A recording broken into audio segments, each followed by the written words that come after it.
The little match girl. यह एक नए साल की पूर्व संध्या थी और लोग बड़े उत्साह के साथ जश्न मना रहे थे और अपने गर्मघरों के साथ साथ सड़कों पर भी दिखा रहे थे। जहां हर तरफ उत्सव का माहौल था, वहीं एक छोटी लड़की गली के कोने में एक फव्वारे के पास अपनी माचिस की कुछ डिब्बियां बेचने के लिए बैठी थी। उसके कपड़े फटे हुए थे और बूढ़ी और वह ठंड से कांप रही थी। उसने पूरा दिन गुजार दिया, लेकिन माचिस की एक डिब्बी भी नहीं बेच पाई।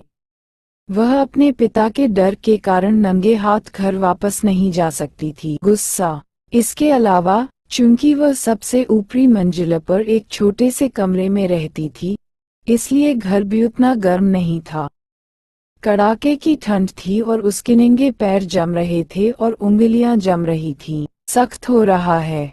छोटी लड़की किसी तरह की गर्मी पाने के लिए माचिस जलाना चाहती थी, लेकिन उसने ऐसा करने की हिम्मत नहीं की।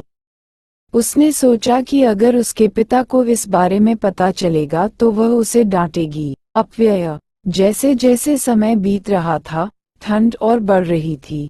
अब वह नियंत्रण नहीं कर सकी और उसने माचिस जला दी। की गर्माहट से वह बहुत अच्छा महसूस कर रही थी। रात में लड़की फिर से कांप रही थी। कुछ देर नियंत्रित करने के बाद उसने एक और माचिस जलाई। इस बार उसने मोमबत्तियों से सजी और लदी हुई एक बड़ी डाइनिंग टेबल देखी।